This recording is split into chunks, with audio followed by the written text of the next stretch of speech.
Buenas chicos, chicas, bienvenidos a otro vídeo más de El Jaria.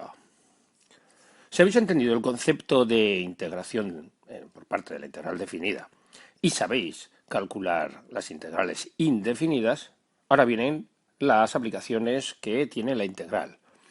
La aplicación más importante que tiene la integral en matemáticas y la más sencilla de entender es calcular áreas de recintos planos limitados por curvas mediante integración.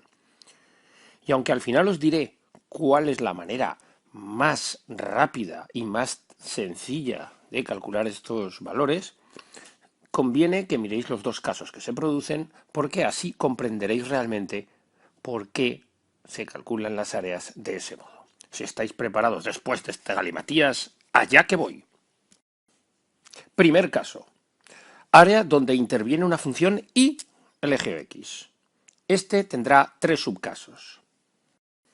El primero de ellos se genera cuando la función igual a f de x, que es esta, es positiva desde a hasta b. Como ya he explicado antes, cuando la función es positiva, la integral y el área coinciden, con lo que en estas situaciones, cuando tengamos una función positiva que haga de techo, el área se calculará como la integral desde a hasta b de la función. Y chispum. Segundo subcaso. Ahora resulta que la función es negativa desde a hasta b, es decir, esta es igual a f de x y el área que genera es esta de aquí. Pero aunque parezca un poco contradictorio, si f es negativa, menos f es positiva. Entonces estamos igual que en el caso anterior. ¿Cómo se calcula un área cuando una función es positiva? Pues lógicamente con la integral desde a hasta b de menos f de x. Pero es que este menos lo puedo sacar fuera. Con lo que el área es la menos integral. También se puede entender de otra manera. Cuando la función es negativa, la integral es negativa, porque es la suma de los valores que toma la función, desde a hasta b. Pero el área obviamente no puede ser. Luego lo que tenemos que hacer es calcular la integral y cambiarla de signo.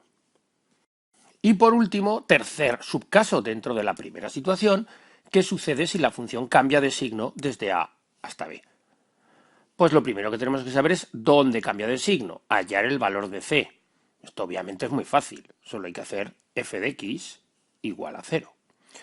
Y una vez que sepamos c, desde a hasta c sabemos que la función es positiva, luego a sub 1 coincidirá con la integral desde a hasta c de la función, y desde c hasta b la función es negativa, con lo que el área sub 2 será la opuesta de la integral, es decir, de la integral desde c hasta b de f de x diferencial de x. Segundo gran caso. ¿Qué pasa si el área está limitada por dos funciones y ninguna de ellas es el eje x? Aquí volveremos a encontrarnos tres subcasos más. El primero de ellos es si las dos funciones son positivas y no se cortan en el intervalo AB, como pasa aquí, es decir, hay una por encima y otra por debajo. El área total es el área que genera F menos el área que genera G, que sería esta de aquí. Pero como las funciones positivas, área e integral es lo mismo. Luego el área se calcula como la integral entre a y b de f de x menos la integral de entre a y b de g de x, es decir, de la que limita por encima menos la que limita por debajo.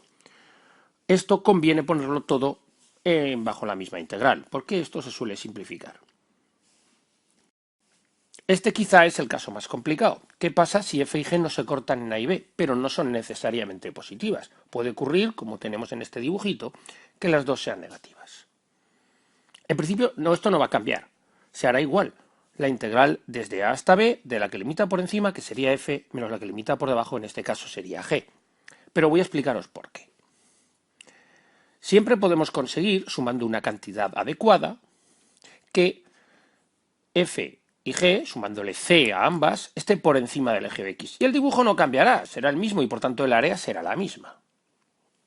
Si las dos funciones están por encima, este área se calcula como la integral desde a hasta b de la que limita por encima, que es f más c, menos la que limita por debajo, que sería esta, que es g más c. Pero claro, al juntarlo las c se van, con lo que esto de las c es muy bonito, pero no es necesario.